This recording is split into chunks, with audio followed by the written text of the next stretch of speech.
আসসালামু আলাইকুম। আজকে আমি আপনারা তৈরি করে দেখামো জলপাইয়ের টক জাল মিষ্টি আচার।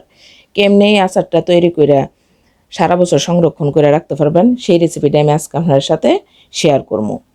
এই টক জাল মিষ্টি আচার তৈরি করবার লাগিয়া পড়লে আমি এখানে লইছি 1.5 কেজি জলপাই। আমি এখানে বড় বড় জলপাইটি দিকা লইছি। জলপাইটির আগে থেকে খুব ভালো করে দয়া হনিডের মেজে পর্যাপ্ত পরিমাণে পানি দিয়া সিদ্ধ করে লমু। জলপাইটি যখন দেখবেন যে এরকম ফাইটটা ফাইটটা উঠছে তখন বুঝবেন যে সিদ্ধ হয়ে গেছে গা। আমি এখন এটারে চুলার থেকে নামায় একটু ঠান্ডা করে হাত দিয়া একটু কসলাই নিতেছি। আমি কিন্তু একবারে মিহি করে কসলাইতেছি না, আদা ভাঙ্গা করে বাইঙ্গা নিমু জলপাইটিরে। যারা ভিডিওটা দেখতেছেন ভিডিওতে একটা লাইক দিয়েন, কমেন্ট করে জানান কেমন লাগছে, আর একটু কষ্ট করে শেয়ার করে দেন। ওই দেখেন আমার জলপাই কিন্তু চটকানো হয়ে গেছে গা। এখন আমি চুলার মধ্যে একটা কড়াই বসাই, এর মধ্যে দিয়ে দিতেছি সরিষার তেল। এখন দিমু গরম মশলা 2 টুকরা দারচিনি, 2টা তেজপাতা আর 4টা এলাচি, আরও দিতেছি 5-6টা শুকনা মরিচ দিয়া সেরা 1 মিনিট তেলের সাথে একটু হাতা দিয়া নাইরা ভাজা নিমু। এখন জলপাইয়ের সিজন, বাজারে প্রচুর পরিমাণে জলপাই পাওয়া যায়, আর এই ফ্রেশ জলপাইটা দিয়ে আচার তৈরি করলে এটা খাওয়ার স্বাদ হয় অন্যরকম। এখন এই তেলটার মধ্যে দিয়ে দিতেছি কয়েকটা রসুনের কোয়া। আপনারা যদি রসুন বেশি পছন্দ করেন তাহলে এখানে রসুনের কোয়াটা একটু বাড়াইয়ে দিবেন। এখন আরও দিতেছি 1 টেবিল চামচ সরিষা বাটা। সরিষা বাটাটা দিয়ে তেলের সাথে খুব ভালো করে হাতা দিয়ে নাইড়া ফেরা মিশিয়ে 1-2 মিনিট বাইর গেলাম। চুলার আঁচটা অবশ্যই মাঝারি করে রাখতে দিব। এখন এর মধ্যে দিতেছি 1 টেবিল চামচ আদা রসুন বাটা,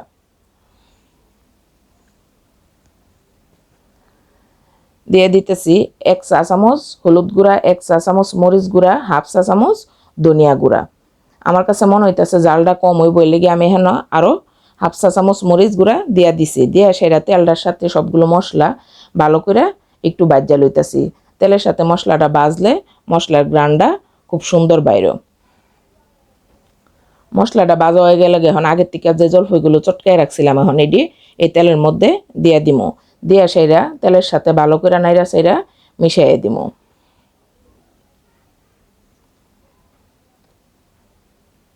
আপনারা যারা আমার ফেসবুক পেজ থেকে দেখতেছেন আমার পেজটারে নীলুফাস কিচেন অ্যান্ড ব্লগ লাইক ও ফলো দিয়ে রাখেন।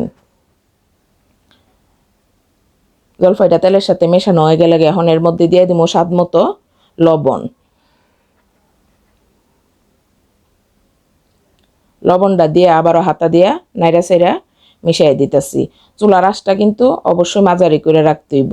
মিডিয়াম লো হইতে আচারটা নাইরা সাইরা তৈরি করতে হইব, তা নইলে কিন্তু নিচ থেকে পুরা লাগিয়া যাইব গা, আচারের আর স্বাদ পাওয়া যাইতো না।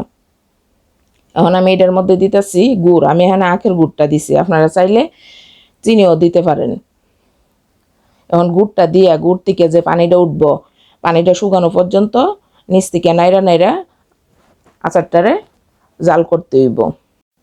গুড় থেকে যে পানিটা উঠছিল এই পানিটা শুকায় যখন আচারের রংটা পরিবর্তন হয়ে আইব এবং তেলটা ছাড়া শুরু করব, ঠিক তখন এটার মধ্যে দিয়ে দিব বিট লবণ। আমি কিন্তু লবণের পরিমাণটা আগে একটু কমায় দিছিলাম, কারণ আমি এখানে বিট লবণ দিব। আর দিয়ে দিতেছি 2 চা চামচ আচারের মশলা আর 1 চা চামচ ভাজা মরিচের গুঁড়া। দিয়ে সেটা একটু নাইরা ছেড়ে সবগুলো মশলা আচারের সাথে মিশিয়ে দিতেছি। আরও এখানে দিয়ে দিতেছি ভিনেগার, সাদা সিকড়াটা। আমি যেহেতু এটা সারা বছর সংরক্ষণ করবো আর রোদে শুকাইতাম না, এর জন্য আমি এখানে সংরক্ষণের জন্য এই সাদা সিকড়াটা দিছি। সিকড়াটা দিলে আচারটা নষ্ট হয় না। দিয়ে সেটা আবারও কিছুক্ষণ নাইরা সেরা চুলার আঁচ মিডিয়াম হিটে রেখে জাল করে নিব। ওই দেখেন আচার কিন্তু তৈরি হয়ে গেছে গা, আচারের রঙও পরিবর্তন হয়ে আসছে। আমি এখন এটা চুলা থেকে নামায়া আপনারা দেখাই দিব আচারটা কেমন হয়েছে। এই আচারটা যখন ঠান্ডা হয়ে আইব তখন আপনারা একটা কাঁচের বয়ামে ঢুকায়া ফ্রিজের নর্মাল চেম্বারে রেখে সারা বছর সংরক্ষণ করে খাইতে পারবেন। যারা আমার ইউটিউব চ্যানেল থেকে দেখতেছেন আমার চ্যানেলটা সাবস্ক্রাইব করে পাশে থাকা বেল আইকনটা ক্লিক করে রাখেন। আজকে এই পর্যন্তই, আবারও আপনার সাথে দেখা হইব। আল্লাহ হাফেজ।